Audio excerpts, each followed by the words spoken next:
আল্লাহ নবী মিরাজে গেল, সেখানে যে তিনি লক্ষ্য করল একজন ব্যক্তি জান্নাতের মতো বেহেশতের মতো কোরআন শরীফ তেলাওয়াত করতেছে। আল্লাহ কিয়ামতের দিন কোরআন পড়তে বলবে। জান্নাতের ভিতরে আল্লাহর নবী তিনি বলল, বুখারী মুসলিমের বর্ণনা, আল্লাহ নবী বলল আমি জান্নাত ভ্রমণ করলাম, জাহান্নাম ভ্রমণ করলাম, সমস্ত জান্নাত আর জাহান্নামের নিদর্শনাবলী আল্লাহ নবী নিজের চোখে দেখলেন। এসে তিনি সাহাবীদের মাঝে এই কথাগুলি বন্ধুরা পেশ করলেন। তার মানে হলো এই দুনিয়াতে যারা কোরআন অনুযায়ী যারা জীবন যাপন করবে, পরকালে জান্নাতের নাজ নিয়ামত তাদের। আজকের পড়লাম হাদিসটা, আল্লাহ নবী বলল আমি নিজের চোখে দেখলাম বেহেশতের ভিতরে আমার আবু বকর সিদ্দিককে বেহেশতের কোন জায়গায় রাখা হবে, ওমরকে বেহেশতের কোন জায়গায় রাখা হবে, বিলালকে বেহেশতের কোন জায়গায় রাখা হবে। আল্লাহ নবী বলল নিজের চোখে আমি নবীকে দেখানো হয়েছে। আল্লাহ নবী বলল আমি জান্নাতের ভিতরে দেখলাম একজন ব্যক্তি ফাইনি সামিতু কিরাতান ফাকুনতু মানা হাদা, আমি দেখলাম একজন ব্যক্তি জান্নাতের ভিতরে বসে বসে মধুর মায়াবী কণ্ঠে কোরআন তেলাওয়াত করছে। আল্লাহ নবী কোরআন আকৃষ্ট হয়ে গেল। আল্লাহ নবী তিনি বিমোহিত হলো, আকৃষ্ট হয়ে নবীজি বলল এই ব্যক্তিকে জান্নাতের মধ্যে তিনি বসে বসে এইভাবে করে মধুর সুরে কোরআন তেলাওয়াত করছে। আল্লাহ নবী আরেকটা দৃশ্য দেখলো যে জান্নাতের মধ্যে একজন ব্যক্তির জন্য বাসর ঘর সাজানো হচ্ছে। আল্লাহ নবী আরেকটা দৃশ্য দেখলো মিরাজের রাতে জান্নাতের ভিতরে। বন্ধুরা আমার, আল্লাহ নবী দেখলো, আল্লাহ নবী বললেন আমি একটা জান্নাতের ভিতরে প্রবেশ করলাম।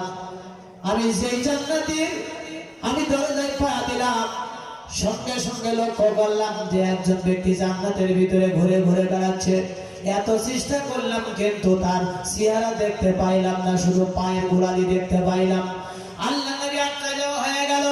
আমি একটা জান্নাতের যেই জান্নাতে পা রাখলাম, সঙ্গে সঙ্গে দেখলাম একজন ব্যক্তি বেহেশতের ভিতরে ঘুরে বেড়াচ্ছে। আল্লাহ নবী বলল তুমি কে? চেহারা দেখা যায় না, একটা কাপড় দিয়া জান্নাতি কাপড় দিয়ে চেহারা ঢেকে অন্যদিকে চলে যাচ্ছে, নবীর সামনে চেহারা দেখা যায় না। আল্লাহ নবী বলল এ জিবরাইল, কি রীতি জান্নাতের ভিতরে যে কোরআন তেলাওয়াত করতেছে, আমি নবীজি যে কোরআন আমি নবীর উপরে নাজিল করা হয়েছে, ওয়া আমিনু বিমা নুজিলা আলা মুহাম্মদ।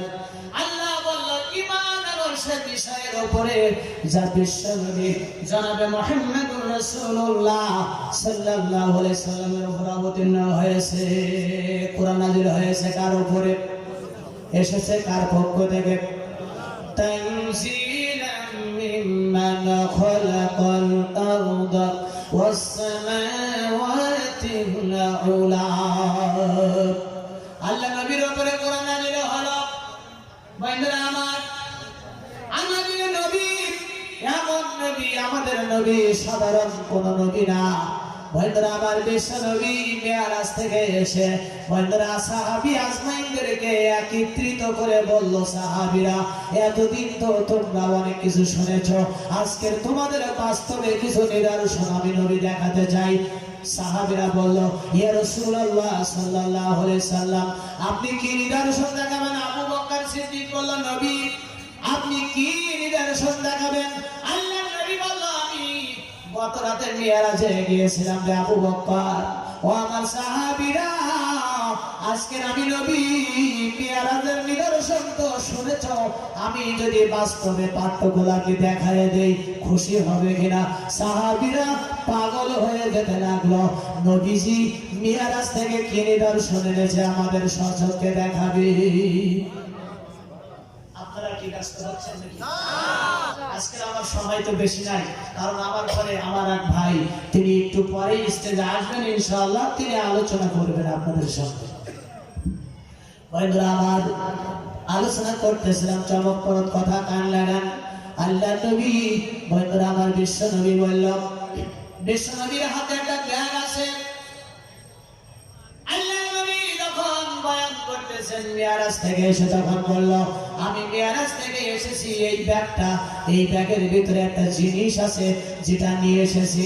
এখন আমি এইটা দেখাবো না, শুধু দেখাবো তো বটে, এই ব্যাগের ভিতরে স্পেশাল একটা জিনিস আছে, একটা পুরস্কার আছে। এইটা আমি একজন সাহাবীকে দেব, দুইজনকে দেব না। আচ্ছা, সাহাবীদের মধ্যে কেমন হবে বলেন? বন্ধুরা আমার, সাহাবীরা সবাই পাগল হয়ে যেতে লাগলো। নবী বলল, মিরাজ থেকে এনেছি, এই ব্যাগের ভিতরে একটা জিনিস আছে, এইটা আমি আজকে একজন সাহাবীকে এই জিনিসটা আমি উপহার দেব। দুইজন পাবে না। আবু বকর চিন্তা করতেছে, আমি তো নবীর প্রিয় একজন বন্ধু, একজন সাথী, কারণ আমি পুরুষদের মধ্যে বন্ধুরা আমার 2 নম্বরে আমি আবু বকর কালেমা পড়েছি, 1 নম্বরে আলী পড়েছে। আবু বকর বলে, আমি 20 বছর কালেমা পড়ার আগে মুহাম্মদ সাল্লাল্লাহু আলাইহি সাল্লাম আমার নবীর সঙ্গে আমার বন্ধুত্ব ছিল। আল্লাহর নবী এই পৃথিবীর জমিনে যদি কাউকে বন্ধুত্ব হিসাবে গ্রহণ করেছিলেন, তার নাম আবু বকর।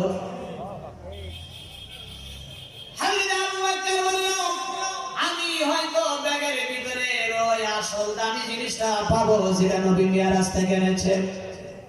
আলী বলতেছে, আমি তো নবীর জামাতা, বন্ধুরা আমার, আমি ওই জিনিসটা পাবো। বন্ধুরা আমার, এরপরে ওমর বলতেছে আমি পাবো, ওসমান বলতেছে আমি হয়তো পাবো। অন্যান্য সাহাবী কেউ তো আশা কম করবে না, জোরে বলেন ঠিক কিনা? আমার নবী বলল, যে যাই আশা করো না কেন, এই ব্যাগের ভিতরে আমি মিরাজ থেকে একটা জিনিস এনেছি বন্ধুরা আমার আল্লাহর পক্ষ থেকে, তবে এইটা একজন সাহাবীকে আমি দেব। সেটা কার দেব? যখন দেব তখন বুঝতে পারবা। বন্ধুরা আমার, মিরাজের আলোচনা করতেছেন আল্লাহ নবী এসে। তবে নবীজির উপরে কোরআন আল্লাহ পাক নাযিল করে দিয়েছেন। আর বিশ্ব নবী বলল, আমি ফেরেশতার মধ্যে এসে কোরআন শরীফ তেলাওয়াত শুনতেছি, আমার কোন সাহাবী তেলাওয়াত করতেছে। তখন জিবরাইল বলতেছে, ফাইন্নি সামি'তু কিরাআতান, আমি নিজের কানে শুনতে পাইলাম। ফাকুল তোমারা হাজা, এই ব্যক্তিকে আল্লাহ নবীকে তখন বলা হলো, এই ব্যক্তির নাম হারেসা ইবনে নুমান। এই সাহাবীর নাম কি? হারেসা ইবনে নুমান।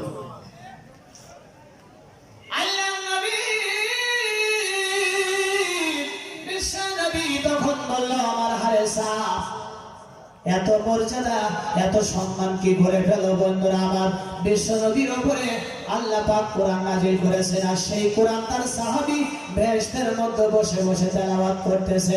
আল্লাহ নবী বন্ধুরা চমৎকার তেলাওয়াত শুনে খুশি হলো, পাগল হয়ে যেতে লাগলো। নবীজি মক্কা মুআজ্জামা থেকে মিরাজ থেকে মক্কা মুআজ্জামা এসে আল্লাহ নবী হারেসা ইবনে নুমানকে ডেকে বলল, হারেসা, তুমি কি আমল করেছো? এমন কি আমল তুমি করো হারেসা? আমি মিরাজের রাতে, আমি মিরাজে যে জান্নাত জাহান্নাম আমি দেখলাম ফেরেশতার ভিতরে তুমি বসে বসে আল্লাহর কোরআন তেলাওয়াত করতেছো। ও হারেসা, তুমি বলো, তুমি এমন কি আমল করো? ইন্টারনাল তোমার কি আমল আছে? ওই আমলটা আমি নবী জানতে চাই। বন্ধুরা আমার, কোরআন নাযিল হলো কার উপরে? আল্লাহ নবীর উপরে নাযিল হয়ে গেল কোরআন। বিশ্ব নবী যখন হেরা গুহা থেকে যখন চলে এলে, বলো খাদিজা, ওহী নাযিল হয়েছে, জ্বর এসেছে, আমারে কম্বল দিয়ে ঢেকে দাও। আল্লাহ ডাক দিয়ে বলল, ইয়া আইয়ুহাল মুজাম্মিল, হে কম্বলওয়ালা, কম্বল মুড়ি দিয়ে শুয়ে থাকলে চলবে না। কোরআন নাযিল হয়েছে, এই সমাজের রূপরেখা পরিবর্তন করতে হবে। এই সমাজটা অন্ধকারে নিমজ্জিত সমাজকে তোমাকে আলো দিয়ে অন্ধকার দূর করতে হবে। অসভ্য বর্বর জাতিকে সসভ্য জাতিতে পরিণত করতে হবে। এই সমাজের মানুষের আমলের পরিবর্তন করতে হবে। এই যে পরশ পাথরের ছোঁয়া দিয়া, ওগ কম্বলওয়ালা, ওগ নবী, আপনি কম্বল ছেড়ে ওঠেন, মানুষের কাছে চলে যান, মক্কার মানুষের কাছে যে আপনি কালেমার দাওয়াত পৌঁছায়া দেন। ইয়া কওমি ইবুদুল্লাহ মা লাকুম মিন ইলাহিন গায়রু। আল্লাহ নবী বললেন, আমার কওমের লোকেরা এক আল্লাহর গোলামি করো। করো, এক আল্লাহর ইবাদত করো, আমি তার পক্ষ থেকে রাসূলের হয়ে এসেছি। আল্লাহ রাব্বুল আমিন বললেন এরপরে ওয়ালাকাদ বা'আসনা ফি কুল্লি উম্মাতির রাসূলা আনি ইবুদুল্লাহা ওয়াজতানিবুত তাগুত। আমি প্রত্যেক জাতির কাছে রাসূল পাঠিয়েছি, তারা বলেছেন তোমরা এক আল্লাহর ইবাদত করো, গোলামি করো, দাসত্ব করো, তাগুতকে বর্জন করো। এই কথা যখন বলেছে বন্ধুরা আমার, তাগুতের গোষ্ঠী নবীদের উপরে জুলুম করেছে, অত্যাচার করেছে, মারধর করেছে, জোরে বলেন ঠিক কিনা? আল্লাহ কুরআনুল কারীমের ভিতরে বলেছেন ইয়া হাসরাতান আলাল ইবাদি মা ইয়াতিহিম মির রাসূলিন ইল্লা কানু বিহি ইস্তাহজিউন। আমি এমন একজন রাসূল পাঠাই নাই যার সঙ্গে সমকালীন যুগের লোকেরা ঠাট্টা করে নাই, বিদ্রোহ করে নাই, পাগল বলে নাই, বন্ধুরা আমার গলা ধাক্কা দেয় নাই। আমি যাকে পাঠিয়েছি তাকে গলা ধাক্কা দিয়েছে, পাগল বলেছে, দেশ থেকে তাড়িয়ে দিতে চেয়েছে, ঠিক কিনা? আমাদের নবীকে বন্ধুরা আমার এক নয় দুই নয় 3টা বছর শিয়াবে আবু তালেব নামক কারাগারে বন্দী করে রাখা হয়েছিল। এই কোরআনের জন্য, কিসের জন্য? বন্দিশালায় দিয়ে রাখা হলো। সাহাবী আজমাইন ওই বন্দিশালার ভিতরে থেকে ছোট্ট বাচ্চাগুলি গভীর রাতে চিৎকার করে কাঁদে আর বলে ও মা, মা গো খাবার দাও, দুধ দাও, পানি দাও। বন্ধুরা আমার, মহিলাদের কোনো খাবার দেওয়ার শক্তি ছিল না, কারণ হলো মাসের পর মাস তারা না খেয়ে বন্দিশালার ভিতরে ছিল। সাহাবীরা গাছের পাতা খেয়ে জীবনটা ধারণ করেছে, পিপাসা সহ্য করতে পারে নাই। সাহাবী আজমাইন পাথরে কামড় মেরেছে, দাঁত ভেঙে রক্ত গড়িয়ে পড়েছে। বন্ধুরা আমার, আরেকজন সাহাবী আরেকজন সাহাবী দৌড়ায়া যায় আর রক্ত পান করেছে জীবন বাঁচানোর জন্য। আল্লাহর নবী এইভাবে করে একটা নয়, দুইটা নয়, 3টা বছর পর্যন্ত শিয়াবে আবু তালেব নামক এই বন্দিশালার ভিতরে কাফির বেঈমানরা আমার নবীকে বন্দী করে রেখেছিল। অপরাধ কিছু না, অপরাধ একটা, মিনহুম ইল্লা আইয়ুমিনু বিল্লাহিল আজিজিল হামিদ।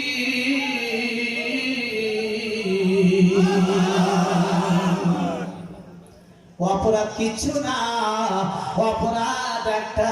আমার নবীজি কোরআনের কথা বলেছিল, আমার নবীজি কোরআনের দাওয়াত দিয়েছিল, আমার নবী বলেছিল এই কোরআন দিয়ে সমাজ বদলে দাও, এই কোরআন দিয়ে তোমরা জনপদকে বদলে দিয়ে দাও, এই সমাজে এই জনপদে কোরআনের হুকুমত প্রতিষ্ঠা করে দাও। এই কথা বলার কারণে আমার নবীকে মারধর করা হয়েছিল, আমার নবীকে পাগল বলা হয়েছিল, যারা বলে ঠিক কিনা? আমার আল্লাহ বললেন ওয়া মা সাহিবুকুম বিমাজনুন, তোমাদের সাথে মুহাম্মদ সাল্লাল্লাহু আলাইহি ওয়াসাল্লাম পাগল না।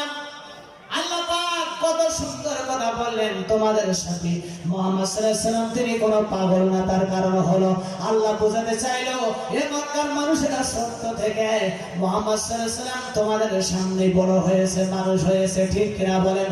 তোমরা তার শৈশব দেখেছো, কৈশোর দেখেছো, যৌবন দেখেছো, এই লোকটাকে কেমনে তোমরা পাগল বলো? মুহাম্মদ সাল্লাল্লাহু আলাইহি ওয়াসাল্লামকে পাগল হওয়ার মতো কি ব্যবহার তোমাদের সঙ্গে করেছে? ওয়া মা আরসালনাকা ইল্লা রাহমাতাল লিল আলামিন। আমার আল্লাহ বলল আমার হাবিব পাগল না, আমার হাবিব হলো রাহমাতাল লিল আলামিন। বিশ্বনবীকে বাদ দিলে কোরআন বোঝা যায় না, এই নবীকে বাদ দিলে হাদিস বোঝা যায় না, এই নবীকে বাদ দিলে নামাজ বোঝা যায় না, এই নবী নবীকে বাদ দিলে বন্ধুরা আমার রোজ কি বলে সবে মেরাজ বোঝা যায় না। এই নবীকে বাদ দিলে ইবাদত বন্দেগী কিছুই আপনি বুঝতে পারবেন না। আপনি কেমনে ইবাদত করবেন, কেমনে আপনি রোজা রাখবেন, কেমনে হজ করবেন, কেমনে কোরআন পড়বেন, কেমনে দুনিয়ার জিন্দগি চালাবেন। বন্ধুরা আমার লাকাদ কানা লাকুম ফি রাসূলিল্লাহি উসওয়াতুন হাসানা। আল্লাহ পাক বলে তোমরা তোমাদের জন্য আমার নবীর জীবনী আদর্শ থেকে তোমরা আদর্শ গ্রহণ করো। তোমাদের জন্য সর্বোত্তম আদর্শ হলো আমার মুহাম্মদ সাল্লাল্লাহু আলাইহি ওয়াসাল্লামের জীবনীতে চলে বলেন সুবহানাল্লাহ। বন্ধুরা আমার হাতে সময় কম, বেশি আর আলোচনা করতে পারবো না। তবে আমি আলোচনা করতেছিলাম আল্লাহ নবী মিরাজে যে লক্ষ্য বলল। বন্ধুরা আমার একজন ব্যক্তির জন্য জান্নাতে বেহেশতের ভিতরে বাসর ঘর তৈরি করে রাখা হয়েছে। হুরগেলেরা বারবার করে আপনার এটা সাজাচ্ছে তো সাজাচ্ছে। আল্লাহ নবী বলল জিবরাইল আমার আবু বকর বেহেশতে কোথায় থাকবে দেখায় দেওয়া হলো। নবী বলল এই বাসর ঘরটা কার জন্য তৈরি করা হচ্ছে, কিসের জন্য তৈরি করা হচ্ছে? বন্ধুরা আমার আল্লাহ নবীকে জানানো হলো এই বাসর ঘরটা হলো আপনার প্রিয় একজন সাহাবী, তার নাম হলো সাইয়েদনা ওমর। মুসলিম শরীফের হাদিস, হাদিসটা মুসলিম শরীফের মধ্যে এসেছে। আল্লাহ নবী বলল আমি নিজের চোখে দেখেছি ওমরের জন্য বেহেশতের ভিতরে একটা সুন্দর বাসর ঘর সেখানে সাজানো হচ্ছে। বন্ধুরা আমার হযরত ওমরের জন্য বাসর ঘর সাজানো হচ্ছে কেন? ওমরের কি আমলের কারণে আল্লাহ এই মর্যাদা দিয়েছে। বন্ধুরা আমার আমি আলোচনা করতেছিলাম আল্লাহ নবী বেহেশতের মধ্যে দেখলো যে আপনার একজন ব্যক্তি কোরআন তেলাওয়াত করতেছে, তার নাম কি? যারা বলেন তার নাম হারেসা ইবনে নোমান। আল্লাহু আকবার। আল্লাহ নবী এসে বলল হারেসা তুমি কি আমল করো? হারেসা বলল ইয়া রাসূলুল্লাহ সাল্লাল্লাহু আলাইহি সাল্লাম আমার জীবনে এমন কোন উল্লেখযোগ্য আমল না, আমার জীবনে একটা আমল আমি করেছি সেটা হলো আমার একজন বৃদ্ধা মা আছে বাড়িতে, আমি আমার মাকে না খাওয়া আমি খাই না, আমি আমার মার সন্তুষ্টজনক খেদমত আমি করেছি। যুবক ভাইরা আজকে যারা এই মাহফিলে এসেছেন ধন্য হয়েছেন, একটা আওয়াজ আপনাদেরকে আমলে নিতে হবে। আমার যুবক ভাইদের কাছে অনুরোধ করব হারেসা ইবনে নোমানের যে মর্যাদা আল্লাহ দিয়েছিলেন বেহেশতের মতো কোরআন তেলাওয়াত করতেছিল, এর একমাত্র কারণ একটা আমল করেছিলেন, তিনি তার মাকে খেদমত করেছিল। মা আয়েশা থেকে বর্ণিত আল্লাহ নবী বলেছেন যদি কোন সন্তান সকালবেলা ঘরের থেকে বেরিয়ে তার মাকে বলে মা কেমন আছো, মা কেমন আছো, যদি একথা বলেন সঙ্গে সঙ্গে বেহেশতের একটা দরজা তার জন্য খুলে দেওয়া হয়। যদি তার বাবা বেঁচে থাকে বাবাকে বলে বাবা তুমি কেমন আছো, তার জন্য বেহেশতের একটা দরজা খুলে দেওয়া হয়।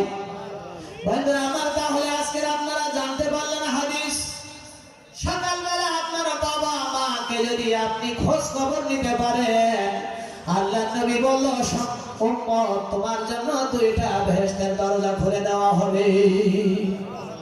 বেহেশত কোথায় আর আমরা তালাশ করি কোথায়? বেহেশত তো আপনার বাড়িতে, আপনার ঘরের ভিতরে। হুমা জান্নাতুকা ওয়া নারুকা, বাবা মা তোমার দোজখ আর বাবা মাই তোমার বেহেশত। বিশ্বনবী বলেছেন সুবহানাল্লাহ। একটু মহব্বতে জিকির করেন লা ইলাহা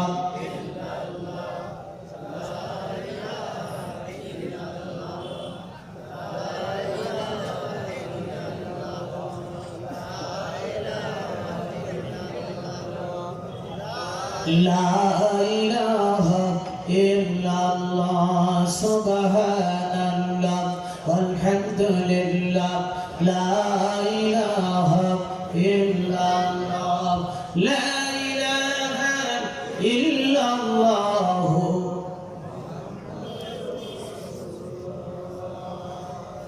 বন্ধুরা আমার আলোচনা করতেছিলাম তাহলে সামনে রমজান মাস, এই রমজান মাসে কোরআন তেলাওয়াত করতে রাজি আছি নাকি? বন্ধুরা আমার যারা কোরআন শেখেন নাই অনুরোধ করব ভাইরা মায়েরা বোনেরা, সামনে এক মাস পরে রমজান, আপনি নিয়ত করেন আল্লাহ মাহে রমজানে রোজা রাখবো ঈমানে ইহতিসাবের সাথে, আর তোমার কোরআন শরীফ তেলাওয়াত করব, কোরআন শিখবো। আল্লাহ রাব্বুল আলামিন ওয়াদা করলেন, ওরে বান্দা ওয়ালাকাদ ইয়াসসারনাল কোরআন, তুমি যদি কোরআন শিখতে চাও, হৃদয় অঙ্গম করতে চাও, আমি আল্লাহ রাব্বুল আলামিন কোরআন শেখা, কোরআন বোঝা তোমার জন্য সহজ করে দেব। বন্ধুরা আমার, এই কোরআনের একটা সূরা আছে, সকালবেলা যদি কেউ একবার পড়তে পারে, তাফসীরের ভিতরে এসেছে 1 বছরের ভিতরে ওই বাড়িতে কোনো মহামারী ঢুকবে না, আজব গজব প্রবেশ করবে না, এমনকি ওই বাড়ির ভিতরে বন্ধুরা আমার আগুনও লেগে যাবে না। বাড়ির পরিবারের যত সদস্য আছে আল্লাহ পাক সকলকে নিরাপদে রাখবেন, সকলকে আল্লাহ পাক হেফাজত করবে। অনেক বাড়িতে ভূত প্রেত শয়তান জিন শয়তান আছে না নেই? বাচ্চারা অনেক সময় কান্নাকাটি করে দেখবেন। বন্ধুরা আমার, কোনটা বিশৃঙ্খলা নয়, সরাসরি আসুন। ওয়াশিফাউ ওয়া রাহমাতুল লিল মুমিনিন, আল্লাহ বলল কোরআনকে মুমিনের জন্য আমি শিফা করে দিলাম। আজকে থেকে আপনারা আল্লাহর কোরআন সকলেই তেলাওয়াত করবেন, একটা সূরা একদিন পড়বেন ফজরের নামাজের পরে। 1 বছর পর্যন্ত ওই বাড়িতে কোনো জাদু, কোনো বান, ব্ল্যাক ম্যাজিক, কোনো ভূত, কোনো প্রেত, কোনো শয়তান, কোনো জিন কেউ আপনাদের ক্ষতি করতে পারবে না। আমি কি বলবো নাকি শেষ? ওই বাড়িতে আগুন যদি কেউ মনে করেন কেউ শত্রুতা করে আগুন ধরিয়ে দেবে, আগুন ধরবে না, হেফাজত করবে কে? আল্লাহ। আল্লাহ নবীর ওয়াদা, কোরআনের একটা সূরা পড়বেন। আমরা তো কোরআন বুঝি না, কোরআনের কাছে আমরা আসি না। আসল জিনিস এইটা, সব বাইরে আমরা কি করি? ছোটাছুটি করছি, সময় দিচ্ছি। আসল জায়গায় আসতে হবে, ঠিক কিনা বলেন? আমাদের আসল জায়গা কি? আমাদের আসল ঠিকানা, আসল আমাদের জিনিস হচ্ছে মানসিক হচ্ছে আমাদেরকে কোরআন। জোরে বলেন ঠিক কিনা? এই কোরআনকে আমাদেরকে হৃদয়ঙ্গম করতে হবে।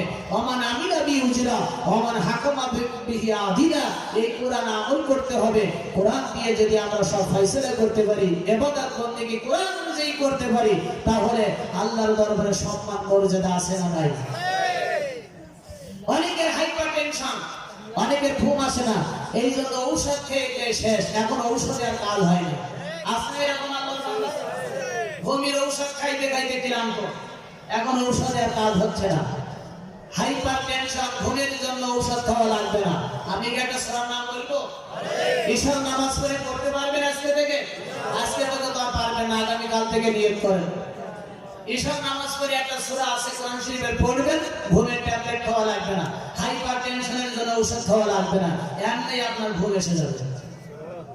সুবহানাল্লাহ বলবেন। আমার কথা বুঝতে পারেন নাই? বন্ধুরা আমার, এই জন্য আপনাদের ছোট্ট একটা সূরা পড়তে হয়তো 1 থেকে 2 সেকেন্ড সময় লাগবে। কোরআন শরীফের আমি কিছু আমলের কথা বলি। কোরআনের মাহফিলে তো আপনারা আসেন, এই কোরআন শরীফ আমরা প্রথমে বলি বিসমিল্লাহির রহমানির রহিম, বলি কিনা?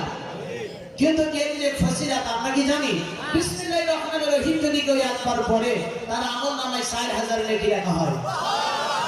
বিসমিল্লাহির রহমানির রহিম যদি কেউ একবার পড়ে, তার আমলনামা কি বলে? তার আমলনামা থেকে 4000 গুনাহ সগীরা মাফ করে দেওয়া হয়। বিসমিল্লাহির রহমানির রহিম যদি কেউ একবার পড়ে, তাহলে তাফসীরের ভিতরে এসেছে যে আপনার তার জন্য 4000 মর্যাদা আল্লাহ পাক বরাদ্দ করে দিয়ে দেয়। আচ্ছা ভাইরা, বিসমিল্লাহ 2 বার পড়তে কত সময় লাগবে? 2 সেকেন্ড। 2 সেকেন্ড সময় লাগবে, তার বেশি লাগবে না। 2 সেকেন্ডে 2 বার বিসমিল্লাহ পড়বেন, 8000 নেকি, 8000 গুনাহ মাফ, 8000 মর্যাদা দরজা খুলে দিবে। বিসমিল্লাহ 5 বার পড়তে 5 সেকেন্ড সময় লাগে। 5 বার বিসমিল্লাহ পড়বেন 5 সেকেন্ডে, 20000 নেকি আপনার আমলনামায় জমা হয়ে যাবে। 20000 সগীরা গুনাহ মাফ হয়ে যাবে। 20000 মর্যাদা দরজা আল্লাহ খুলে দিবে। একটু বুঝে শুনে যদি কোরআন আমল করতে পারেন, আপনার জীবনকে সুন্দর করে আমলের আঙ্গিকায় গঠন করতে পারবে, ঠিক কিনা বলেন? আমি ছোট্ট একটা ওয়াজ উপহার দিতে চাই আপনাদেরকে। ব্যস্ত হচ্ছেন নাকি? বন্ধুরা, মনে আছে তো রাসূল মিরাজ থেকে আনলো, একটা পুরস্কার আনলো, একজন সাহাবী পাবে, 2 জন পাবে না। আচ্ছা, সাহাবীদের অবস্থাটা কি হবে আপনারাই বলেন। বন্ধুরা আমার, আল্লাহ নবী আলোচনা করতেছিলাম হারেসা ইবনে নোমান দুনিয়াতে বেঁচে আছে, বেহেশতের ভিতরে কোরআন পড়তে পারতেছে, এই মর্যাদা লাভ করেছে একটা আমলের বিনিময়ে। কয়টা? সেটা হলো পিতা মাতাকে খেদমত করার কারণে। ঠিক কিনা বলে? এই জন্য আজকে মাহফিলে যারা যুবক এসেছে সকলের বলবো, আপনাদের যাদের বাবা আছে মা আছে, সবাই আপনারা বাবা এবং মাকে খেদমত করবেন। রাজি আছেন কিনা? বন্ধুরা আমার, এরপরে বিশ্বনবী দেখলো ওই ভেস্তের ভিতরে একজন ব্যক্তি বন্ধুরা আমার ঘুরে বেড়াচ্ছে, পার গোড়ালি দেখা যায়, চেহারা দেখা যায় না। আল্লাহ নবী বলল এই ব্যক্তিকে, বন্ধুরা আমার ওই ব্যক্তির পরিচয় হলো হযরত বিলাল।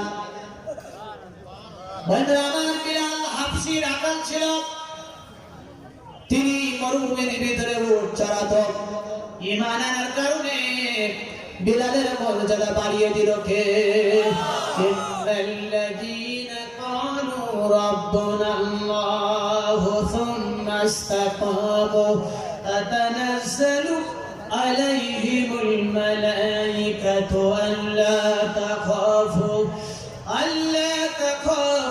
ওয়া লা তাহজানু ওয়া আবশিরু বিল জান্নাতিল্লাতী কুনতুম তুআদুন।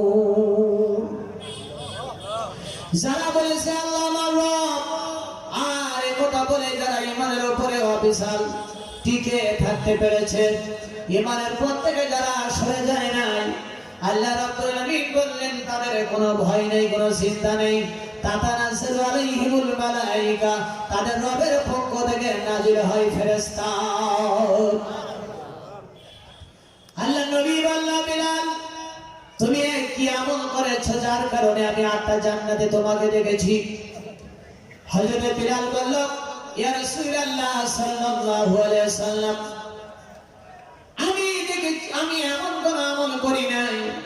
আমি আমল করেছি, আমি উজু, যখন আমার উজু চলে যেত আমি উজু করতাম, আর উজু করে আমি 2 রাকাত করে আমি নামাজ পড়েছি। এই জন্য আল্লাহ নবী বলেছেন, আল্লাহুম্মা ইন্না জান্নি মিনাল মুতাতাহিরিন, আল্লাহ তাআলা তুমি আমাকে পবিত্রকারীদের মধ্যে শামিল করে নিও। ভাইরা আমার, বিশ্বনবীর কাছে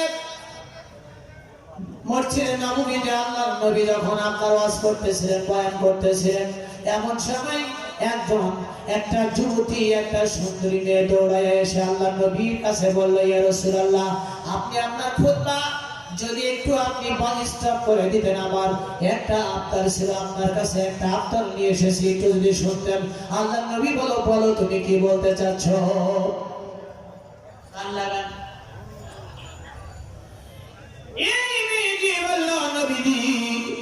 আমি আপনার বয়ান শুনলাম, জাহান্নামের ভয়াবহতার বর্ণনা করেছেন, কবরের আযাবের কথা বর্ণনা করেছেন, সাহাবীরা ওয়াজের চোখের পানি ছেড়ে ছেড়ে কেঁদেছে। ও আল্লাহর নবী,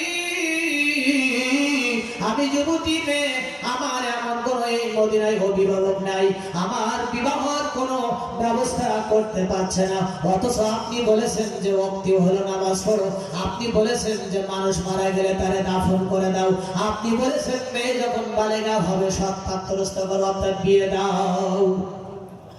বন্ধুরা আমার, যুবক যুবতীদের পরে শয়তানের ওয়াসওয়াসা বেশি না কম?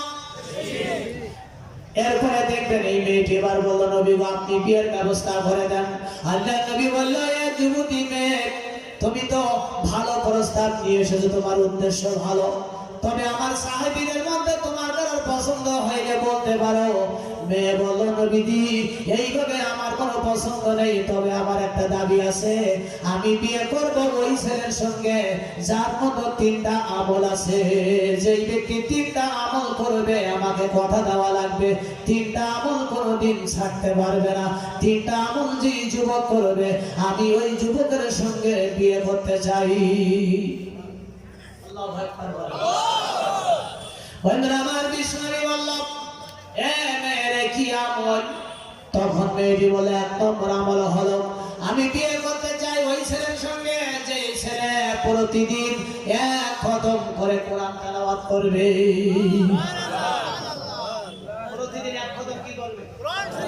কোরআন শরীফ তেলাওয়াত করবে প্রত্যেকদিন এক খতম। খুব ভালো করে বুঝেন, এই ওয়াজটা আপনাদের প্রত্যেকের জীবনে অত্যন্ত গুরুত্বপূর্ণ একটা ওয়াজ হবে বলে মনে করছি।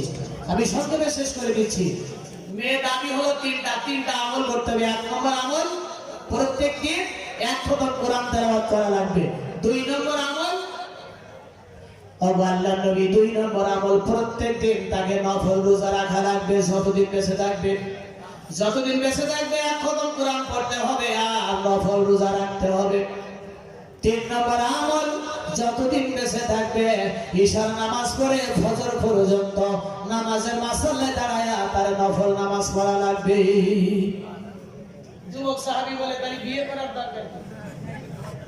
কথা কয় না, বুঝতে পারেননি?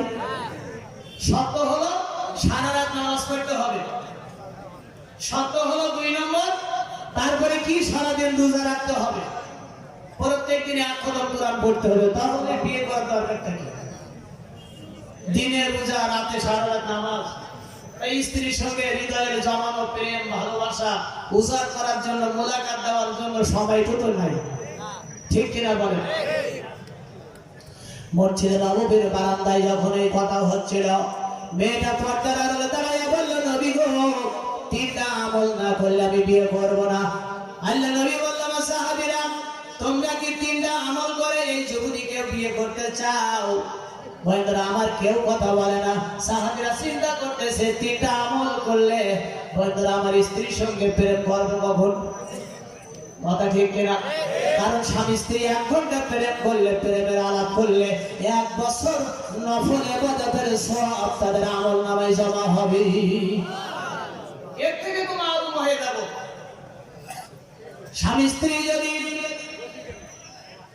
2 ঘন্টা প্রেমের আলাপ করা যায় তাহলে বন্ধুরা আমার 2 বছর নফল ইবাদতের সওয়াব হবে। কি ব্যবস্থা আল্লাহ করে দিয়েছেন! আল্লাহু আকবার। মেয়েটি বলল, নবী গো, একটু আগে ওয়াজ করতেছিলেন সাহাবীরা জাহান্নামের ভয়ে কাঁদতেছিল, অথচ আপনার সাহাবীরা এই 3টা আমল করতে কেউ রাজি হয় না। এটা কেমনে হয়? হঠাৎ করে মসজিদে নববীর বারান্দার মধ্য থেকে একজন সাহাবী দাঁড়ায়া বলল, ইয়া রাসূলুল্লাহ সাল্লাল্লাহু আলাইহি ওয়াসাল্লাম, আপনি যদি অনুমতি দেন আমি আপনার সাহাবী, আমি কথা বলতে চাই। নবী বলল, বলো কি বলতে চাও? সাহাবী বলল, নবী গো, আমি 3টা আমল করতে রাজি হয়ে গেলাম। 3টা আমলের সাথে এই যুবতীর সঙ্গে আপনি বিয়ে পড়ায়া দেন। ওই সাহাবী বলল, আমি কথা দিলাম আমি 3টা আমল করব। বন্ধুরা আমার, যখন আল্লাহর নবী এবার বিয়ে পড়ায় দিল আর বিশ্বনবী বরকতের হাতে দোয়া করে দিল, যাও বাসর ঘরে যাও। এবার বাসর ঘরে যায় বন্ধুরা আমার, এই মেয়েটি তার স্ত্রী স্বামীকে বলতেছে, স্বামী ঈশার নামাজ পড়ে তুমি জয় নামাজের মাসাল্লায় নামাজের নফল নামাজ পড়ো। স্বামী বিছানায় শুয়ে তার বিবিকে ডাকতেছে, এদিকে আসো। নফল নামাজ পড়ে না, বিবিকে নিয়ে বন্ধুরা আমার গল্প করতেছে, প্রেমের আলাপ করতেছে সাহাবী। মেয়েটি বলে, আপনি না ওয়াদা করেছিলেন, মসজিদে নববীতে ওয়াদা করেছিলেন যে সারা রাত নামাজ পড়বেন, এই সত্যি বিয়ে করেছে। সাহাবী বলল, ওয়াদা করেছি ঠিক, তবে বিবির সঙ্গে বাসর রাতে প্রেম করতে হবে, এটাও ঠিক। ইবাদত করা লাগবে ঠিক, তার চেয়ে বেশি ঠিক বিবি তোমাকে বিয়ে করেছি, তুমি আমার বৈধ স্ত্রী, তোমার সঙ্গে প্রেম করার সময় দেওয়া। সকালবেলা মসজিদে নববীতে নামাজের পরে সকালবেলা সাহাবী বলল, বিবিরে আজকে একটু ক্ষুধা লেগেছে, খাবার দাও। বিবি বলল, সর্বনাশ, তোমার তো দিনের বেলায় নফল রোজা রাখার কথা, তুমি এখন কেন খাবে? সাহাবী বলল, আমি ওয়াদা করেছিলাম দিনের বেলায় রোজা রাখবো, এটা ঠিক, তবে তার চেয়ে বেশি ঠিক আমার শরীরের জন্য এখন খাদ্যের বড় প্রয়োজন। তিনি কোরআন তেলাওয়াত করার কথা ছিল 1 ঘন্টা, তাও করল না। বন্ধুরা আমার, 1 খতম কোরআন তেলাওয়াত করল না। এবার 2 মাস যখন এইভাবে বিগত হয়ে গেল, এই মহিলা সাহাবীকে নিয়ে বিশ্ব নবীর দরবারে যে হাজির।